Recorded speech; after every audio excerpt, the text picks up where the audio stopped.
And good evening, our fellow listeners. This is Federico Lines of States' Rights Radio and Seth Hancock of Seth Hancock Reports. And we are with Restoring the Constitution. Tonight's episode is Understanding the 14th Amendment Debate on Abortion and Other Issues. I know that Seth Hancock wrote various articles on understanding the abortion debate, and I wanted to bring out his articles and talk about this ongoing abortion issue that I think the majority of Americans, both on the left and the right, Republican and Democrat, don't really understand the issue of abortion. So I'm gonna, since most of the articles were written by Seth, I'll let him begin with giving him a synopsis of his articles that you can find on Seth Hancock Reports. Seth? Yeah. So I wrote these articles based off of a conversation, kind of a back and forth that happened in Wyoming. I'm friends with the state rep, Jeanette Ward, who had a back and forth with the president of the Natrona County Republican Women's Organization. And essentially that president of that organization, her name's Elaine Lafferty. I don't know if I'm pronouncing her last name right or not, but basically she accuses the pro-life Republicans as being bad for the party, that they're just too strident on their opinion on banning abortion, which, that's a whole other debate in and of itself. But, effectively, that kind of spurred me to write some pieces on it, because it's just, take a stand. I mean, I personally don't really care about getting Republicans elected. I care about doing what's right and doing what's constitutional. And, that's where the debate should be. And what does the Constitution say? And effectively, this President Lafferty basically was asked point blank, do you think murder is wrong? I mean, we can agree that murder is wrong, right? And she said, I don't know. So that's that just kind of illuminates how far we've gone that we can't even say murder is wrong. The debate, to me, that's where the debate on abortion really is I would think it would be easy for us all to say, of course, murder should be illegal. This is actually appropriate that we have a government. By the way, local authorities take care of criminal act, not the federal government. So we need to act locally on criminal matters. But basically, the debate to me is just, when does life begin? I mean, it's a criminal justice issue. I'm pro-life. I believe life begins at conception, and for me, it's as simple as that. If you believe that, then of course it's murder. If you don't believe life begins at conception, okay, we can have a debate, but at least take a stand. I mean, that was kind of my big problem with this president of this Republican organization, was that basically she didn't want to take a stand either way. She just was like, oh, the Republicans are getting hurt by this, so we should just change our opinions. Well, that's just spinelessness. I mean, I know I recognize that you're pro-life, Seth, and I'll respect that. I mean, because that's, we have to respect each other's opinions and facts and all that.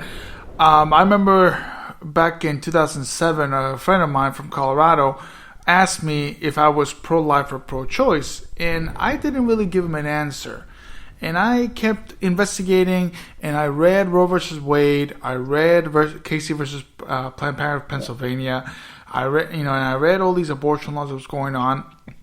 But something that intrigued me more was Justice Scalia's response while he was on Piers Morgan's show. And Piers Morgan was kind of getting him to get to him, that's, saying abortion, is abortion, and getting to give him, see where he stands on pro-life, on pro-choice. And his response kind of stuck to me to this day, that I kind of made it believe that, he said to Piers Morgan, regardless if you think that prohibited abortion is good or prohibited abortion is bad, regardless what you come to that, the Constitution doesn't say anything about it. It leaves it up to democratic choice. Some states have prohibited, other states have not. But what Roe versus Wade said is that no state can prohibit it.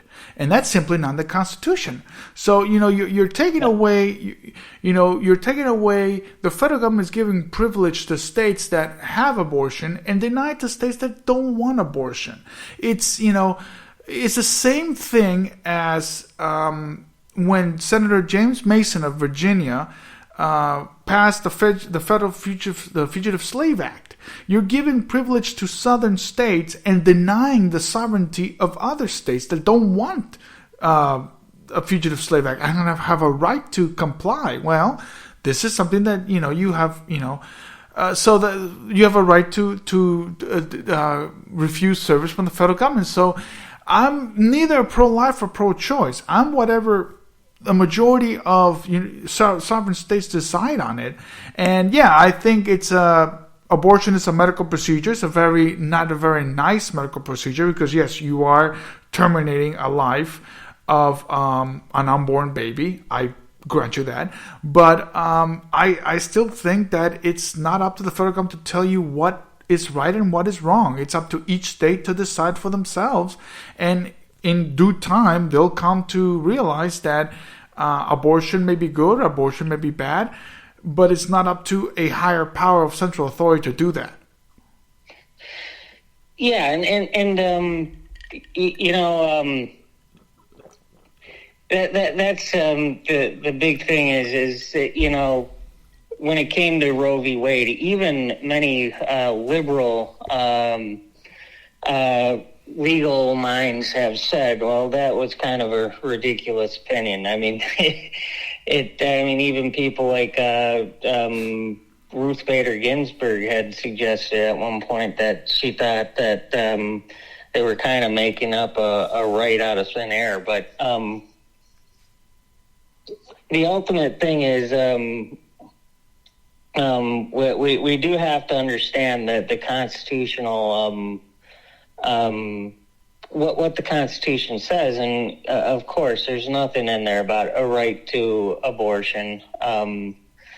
That's not. You have to really play mind games with the language of the Constitution to make that up. And effectively, and this is another thing is we got to understand.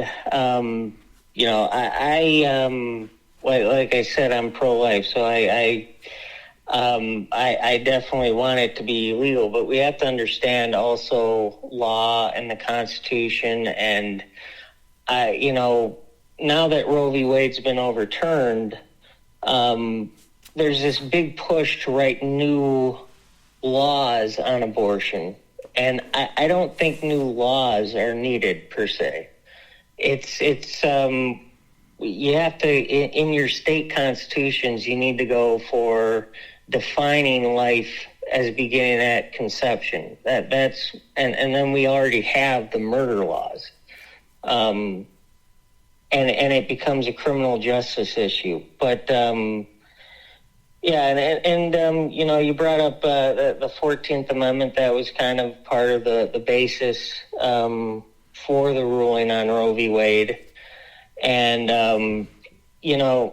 the thing is, to me, I absolutely believe in the right to privacy, especially in healthcare matters.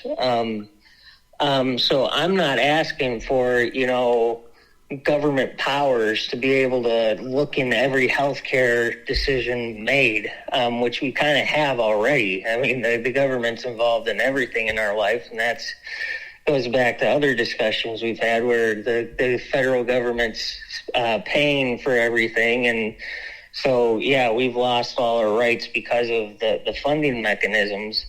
I just want there to be due process. I mean, I want the government out of the way, but when a crime has been found out, that's when the government enters in and they prosecute and they give due process. And, I'm not asking for some type of police state on the issue. I am absolutely opposed to a police state, but I also do believe that we do need some law enforcement. So it's the debate gets lost in so many ways, and it's kind of frustrating. Well, one thing that the court in 73 stated that, abortion is above all rights. It has a substantive due process that, it's really a bigger right to privacy. But here's something that, shocks me about you mentioned Ginsburg, that she kind of criticized Roe versus Wade because, may she rest in peace, but I don't think Ginsburg really, I think she just went where the wind blows in her court rulings. Yeah.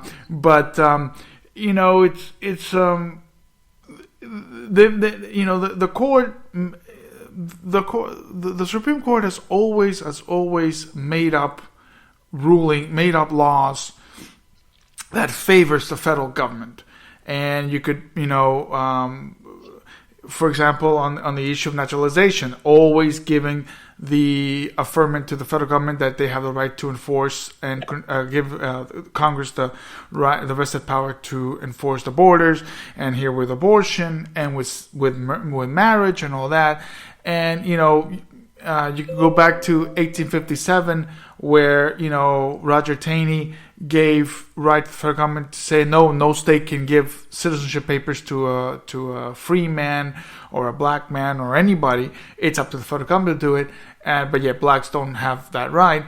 So the federal court has always taken that leap of extending federal power.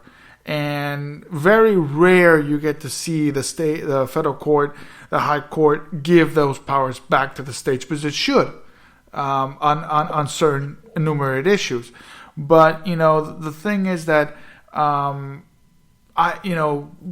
back to the language of the 14th Amendment, and these are the Civil War amendments, and as I said earlier before we went live, Seth, is that I don't believe the framers of these amendments were thinking, we're about to free black people, given their freedom and give their rights, but let's also give them the right to kill their unborn, and all that. I don't believe they were thinking that. They were just thinking of liberty and freedom to the once enslaved people, their rights.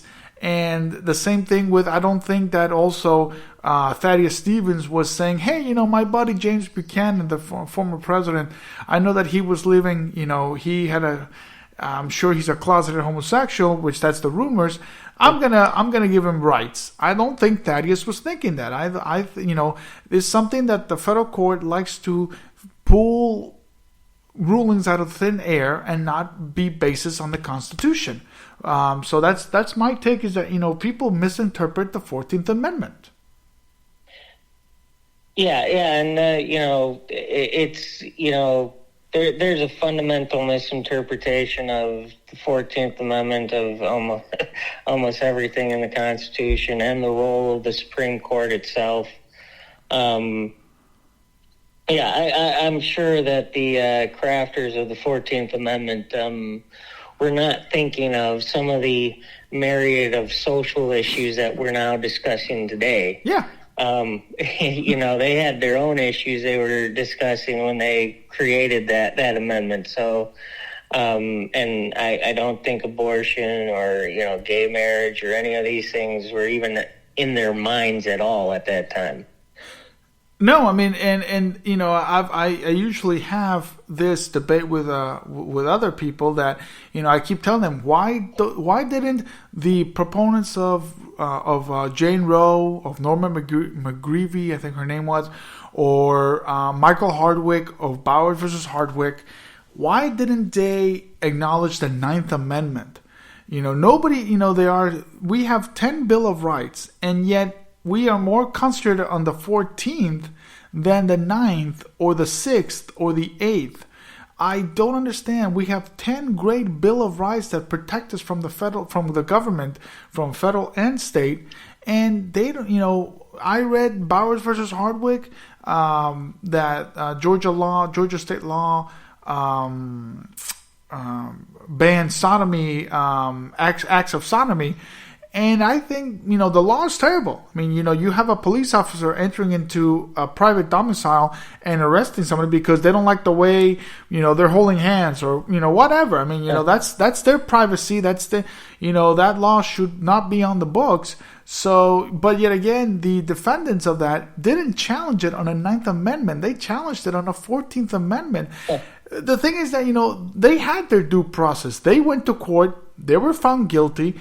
And then they took it up to the Supreme Court. But people need to read our Bill of Rights to fully understand and look up to all our rights, not just the 14th. Yeah, and just on that itself. I mean, when we talk about take the 10th Amendment, and I look at the pro-life side, that after Roe v. Wade, there were many states that already had laws on the books that banned abortion, and they remained on the books through the 50-year history of Roe v. Wade being the opinion of the Supreme Court. But that's the thing that we have to recognize, is that the Supreme Court does not write laws. It offers opinions.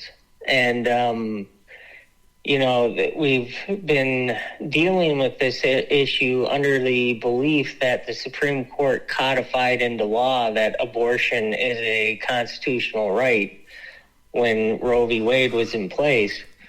But that's not how the law works. The Supreme Court does not write law. It does not codify law. It offers opinions on laws that were written by the legislatures.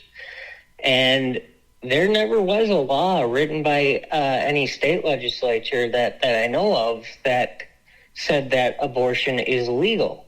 They just relied on the Supreme Court as setting the precedent that abortion is law.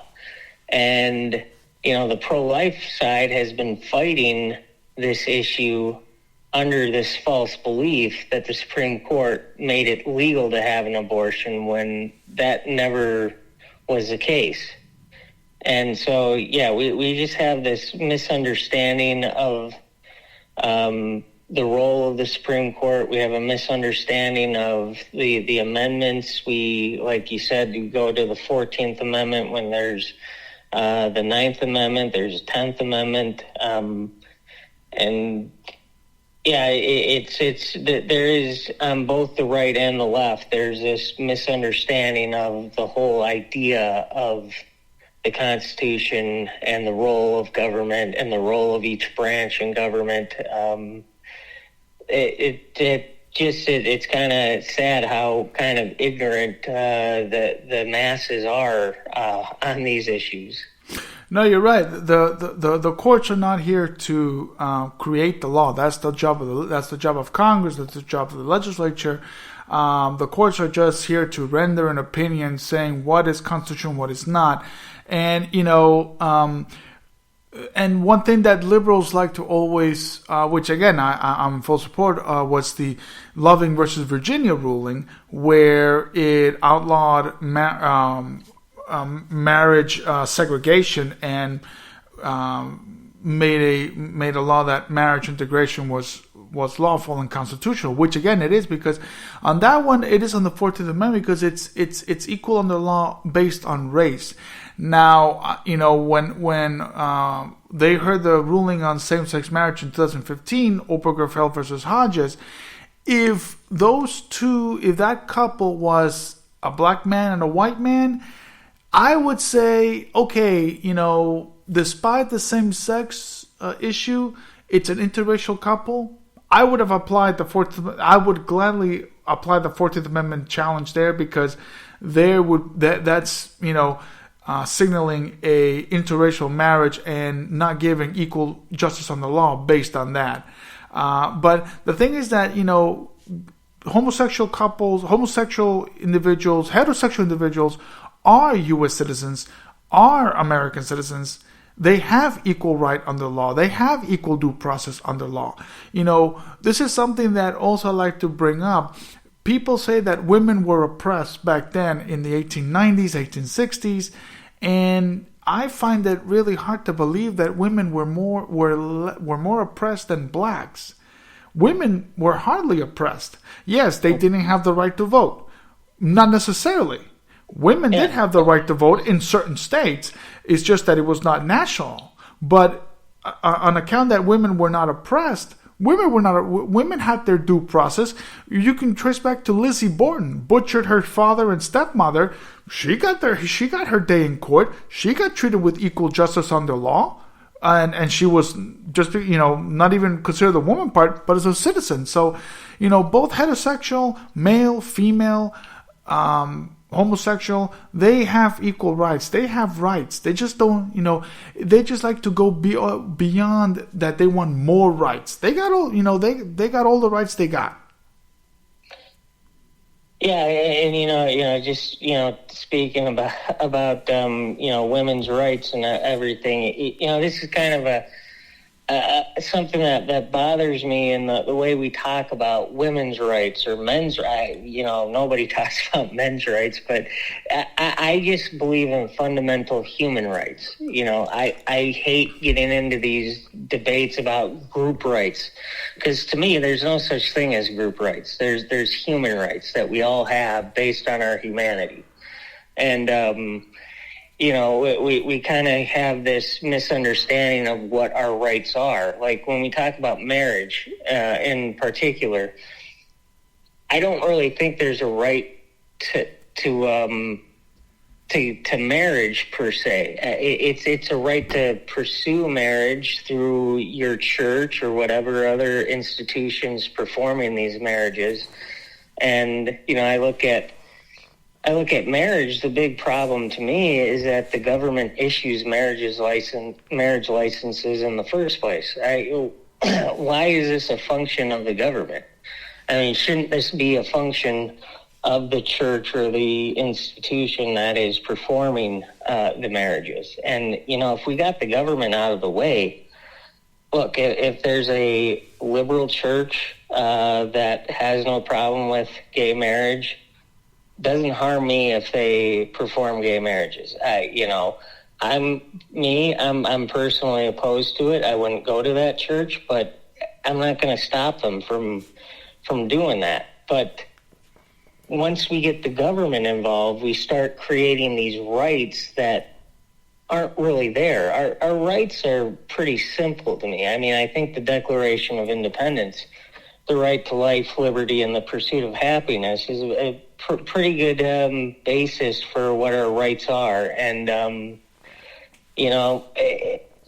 we have, like I said, the misunderstanding of the Constitution, misunderstanding of the role of government, and misunderstanding of what our rights are. We don't have rights to specific goods or services. We have rights to pursue happiness. And that's just we start creating these rights out of thin air. Yeah, for example, in the 1970s they had the ERA debate, and women were wanting more. And if women want rights, that's fine. My issue with the ERA, not with the Phyllis Schlafly's or the Eagle Forum, my issues with that type of equal rights is that they're asking for funding from the federal government. They're asking for funding for Planned Parenthood, funding for, liberation movements, female liberation movements.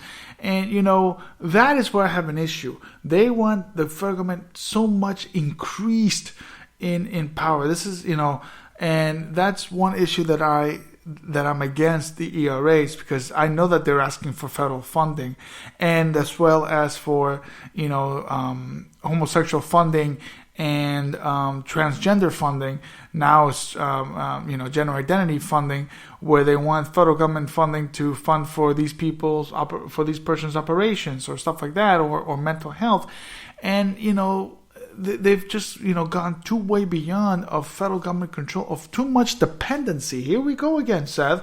Too much dependency, and that it's we don't need the central government dependency. Wyoming and Montana were the first states to allow women to vote. Montana was the first state to allow a woman to be in Congress, for God's sake. So I mean. Go ahead. And just to also say, Wyoming was the first state to have a female governor. That too. I mean, so it's American Union. It's American Union of Sovereign States to work together for the better. I would guarantee you, if the Supreme Court in 1857 would have said, you know what, Wisconsin, if you want to give Dred Scott his citizenship papers, be my guest. That's fine. And then other states will see fit and move forward. And maybe the Civil War would not have taken place, or maybe it would have taken place, but it would have been a little bit of a bloodless, less bloody battle. But I think, it's always the federal government's meddling that causes these problems. Yeah. Yeah, and the Civil War is, talk about something that we've been indoctrinated in this country. Look, of course, slavery was horrendous, and there's no defense of it. But the way we dealt with that issue, and a lot of people act as if the fact that we waged a civil war on our own people. To end slavery in America, and some people view that as, see, that's how much we cared about it, that we would kill each other for it. When you actually look at every European nation that had slavery and got rid of it, they didn't go to war. They bought the slaves up and freed them themselves. That's something to go back to being a Ron Paul supporter. I remember Ron Paul talking about that, and that,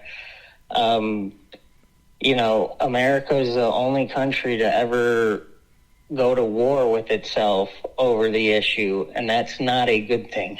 No, that's not a good thing. And many people also, many neo-Confederates and Trumpers nowadays fail to understand that it was and I mentioned his name before.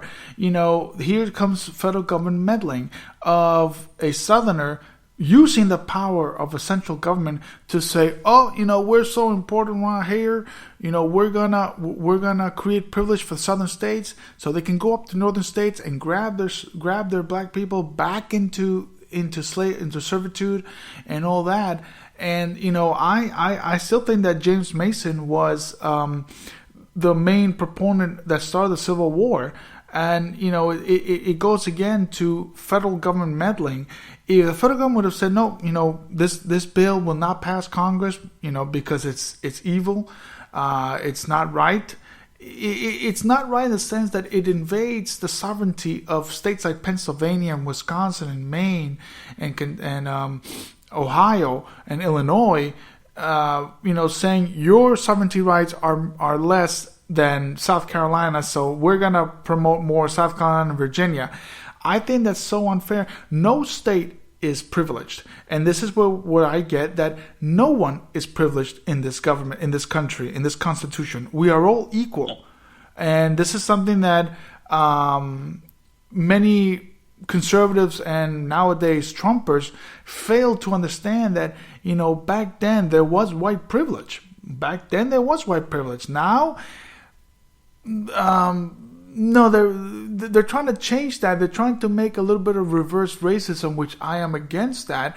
And I'm just going to make a point on that, where the city of Richmond started to give contracts, construction contracts, to minority-owned companies and not to other type of companies. Well, the Supreme Court says you can't do that. We're all equal under law. So that's a bit of reverse racism. And, you shouldn't give it to white-owned companies. You should not give it to Hispanic-owned companies. You should give it to on the basis of merit. And that is the main thing that many people on the left and the right fail to see, that they think that they're privileged under law and is actually equal under law. Yeah, and that's something that I see in schools a lot. I see these because I cover some local school districts, and I see how they're artificially trying to not punish minority students when they break school codes, and it's we never have these debates about what should the standards be. I mean, I think there are a lot of things in school codes that students of any color getting punished for is wrong. I don't think the schools should punish students for this infraction or that infraction, but we don't have those discussions. We have a discussion is how do we equalize? How do we make sure that the same number of white, black, Hispanic, Asian students are being punished? Shouldn't the standard be what is wrong, and if you do what is wrong, you're going to be punished regardless of your race? That should be the standard. Yeah, I mean, a former employer of mine asked, she read my first edition of my book, that I had a chapter called Across State Lines and Race. And she asked me, what do I believe? What do I think about affirmative action? And I said, well, I couldn't say anything because she's African American, but I said affirmative action wouldn't exist if people would have just read the Constitution. If people would have just would have decided that Plessy versus Ferguson and the Louisiana law was unconstitutional, we wouldn't have affirmative action. We wouldn't have all this equal housing and fair housing and all that federal government nonsense. We would have equal housing. And, people misread the 14th Amendment. And, I didn't know this, Seth. In 1917, the Supreme Court ruled that residential segregation was unconstitutional. And I said to myself, well, if in 1917 they said that, how come they kept practicing it? And people, that's the thing, that people don't read the Constitution. People don't read. I know that Supreme Court briefs are just opinions, but that opinion is based to the fact. You can't segregate residential segregation on account of race, because that is against the law. That is against the Constitution. So, many people have misread, have misinterpreted the 14th Amendment, has misinterpreted the 15th Amendment, and I would like to get that on our next segment about the 15th Amendment. But people have just completely been ignorant to those two amendments and just pulled new things out of thin air on that. Yeah, definitely. It's something that we really need to educate ourselves, and that's a big thing. Is I'll criticize our education system all day long. I think it's horrible, but we as individuals can educate ourselves. We don't need to, we might be miseducated in the school system, but that doesn't give us an excuse on our own to not go out and educate ourselves. And that we need a lot more education on our rights, what our rights truly are, what the role of government is, and or what the role of government should be. We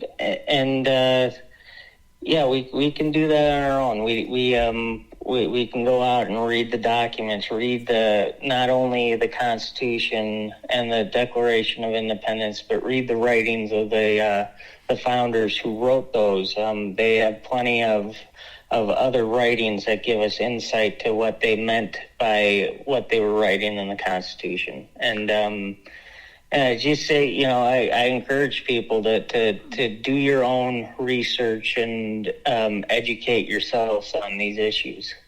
No, you're right there, and that's why I have a bachelor's degree in political science, but that's as far as I went in my academic education, because I find that academic education, wherever you go, it's futile. It's not worth it. You're paying an arm and a leg, and then end up with college debt for getting subjects and materials that you were taking back in high school or on your undergrad years, like algebra or English composition. That's fine.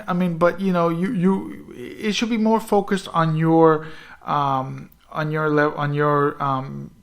education level and your field of education. And when I was thinking about doing my master's in history or political history, my first semester would have been on the intermediate subjects of algebra and composition literature and composition English. And I said, wait a minute, but I took those back in my French classes. Why am I doing this again? And I says, nah, forget it. And then from that day forth, on the weekends, instead of playing Xbox or video games, or I went to the library, I went to the law library, and I just sat there and I started reading. And I encourage, like you said, Seth, we have to get people back to reading and educating themselves, because honestly, private or public education ain't gonna do it. I took it, and I didn't like it at all. Yeah, that's as far as I went. But as far as that, I just educated myself, for that matter, and I encourage other people to do the same, as you said. Yeah, and this could be a topic for a whole another show. But another thing I've been writing a lot about on Substack was John Taylor Gatto. Some of his writings on education, and I really encourage people to look him up, because schooling is not education. I think of the old Mark Twain quote, I never let my schooling get in the way of my education. We've got a kind of a warped system in place, and I think naturally people want to learn how the world works. They want to learn the history of the world, and I think schooling oftentimes drills that out of you. It drills out your desire to learn, and I just, people need to not only educate themselves, but they need to tap into that natural instinct and desire to want to be educated. Yeah, and my point earlier, where I realized that Supreme Court ruling on residential segregation being unconstitutional, I encourage people to read rulings that affect our day-to-day lives, because, again, they do. For example, in 1977, the Supreme Court ruled that free speech protects Nazis and Black Panthers and all that, and I may not agree with Nazis and Black Panthers and KKK, or and I may not agree with other individuals, but they have a stupid way of saying it, and they can say it if they please. I will look the other way. I will go the other way. I will ignore them, because I share no interest in them. Trumpers have their First Amendment rights, as well as Obamanites or Bidenites or whoever. I will look the other way. And if they want to talk to me, I'm happy to share my thoughts and opinions, as well as I will listen to them, and all that. So it's our First Amendment right that's being protected. And that's fine. But I encourage people to read Supreme Court rulings, because there's a lot of Supreme Court rulings that people are unaware, and people need to know the writings of Scalia or Ginsburg or Thomas, all the way up to Hugo Black, and even Roger Taney or John Jay, our first Supreme Court Chief Justice. Yeah, there's a lot of great influential writings from John Jay. Marshall. John Marshall? I'm not a big fan of him, but I encourage people to read and draw your own opinions on Marshall. I think Marshall was not a very influential jurist on American federalism and American jurisprudence, but that's just my opinion. But I just, that's a topic also on education. But I encourage, because there's a lot of things, and one thing that, going back to the abortion issue, is that, people say, oh, Roe versus Turn, it's going to be fully overturned, it's going to be really overturned. And if they would have known that Roe versus Wade back in 1992 was partially overturned, they wouldn't be as ignorant as they are today. And with that I'm saying is that, in 1992, the Supreme Court said Roe versus Wade is still the law of the land, which, again, that's imaginary law of the land, but we're going to give states the right to regulate abortion. So that partially overturned it. But, with that set in mind, you have some ignorant people on the left and the right that kept going with this fight of pro-life, pro-choice that makes them more ignorant and makes them more uneducated. And I encourage people to do that. Yeah, and I can't really say it better than that. Just to reiterate, educate yourself. Read the founders. Read not only the source documents, the Constitution and the Declaration of Independence, or even Supreme Court rulings. Read the other writings of these people, and just educate yourself. It really is that simple, but people need to desire that. Yeah. And on the next segment, I would like to touch, Seth, on the 15th Amendment, the right to vote. And this is where many people have, we have the right to vote protected by the federal government, and states have given that right to vote.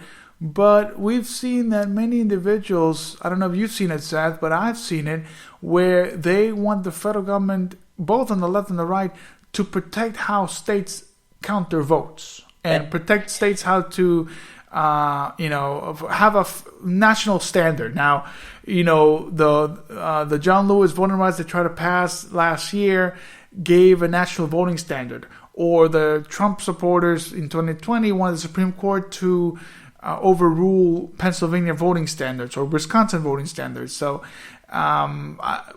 just a brief moment on that, Seth. What's your thought about the 15th, so we can touch more on the next segment? Yeah, I certainly see what you're saying about both the way. If there's an issue that you can really see how both sides are actually very much the same, it would be this issue. It wasn't that long ago, the Democrats were the ones decrying, George W. Bush stole the election. And now we have Trump saying that Joe Biden stole the election. And we get bogged down in the tribal politics because everybody's so wedded to, having their quote-unquote leader in charge when, I have this problem with viewing politicians as leaders. We put too much stock in what politicians have to say when we should be having our own discussions. But yeah, that is a good topic to kind of illuminate how tribal politics have really been a big leading cause to the destruction of the Constitution. Yeah, and the destruction of the last standing good thing of our republic is the Electoral College that, both in 2000, as you mentioned, the Gore team wanted called George W. Bush the thief, and then here the Trump supporters calling Joe Biden a thief. And so if they're doing that, they're calling Article 2 and the Electoral College thieves. So, yeah, many rulings that have occurred to that place that, not having your vote counted. Your vote has been counted. Your vote has been recorded. You have a right to vote. You went down and you voted, and now how it counts, that's a different story because states have that right. So I would like to touch base on that next week on that because I wanna anger some of my Trumper friends and anger some of my Democrat friends so they can really understand the beauty that is our Electoral College and the beauty of how this republic stands. And that again, it's all comes to individual sovereignty and independence. Yeah, that sounds good. It's certainly a topic worth discussing. Yeah, exactly. Let's anger some Trumper friends. And with that note, we both wish you a good night and good week ahead, and we will catch you next Sunday, right, Seth? Yep. All right, have yourself a good night, everybody. Yep, good night.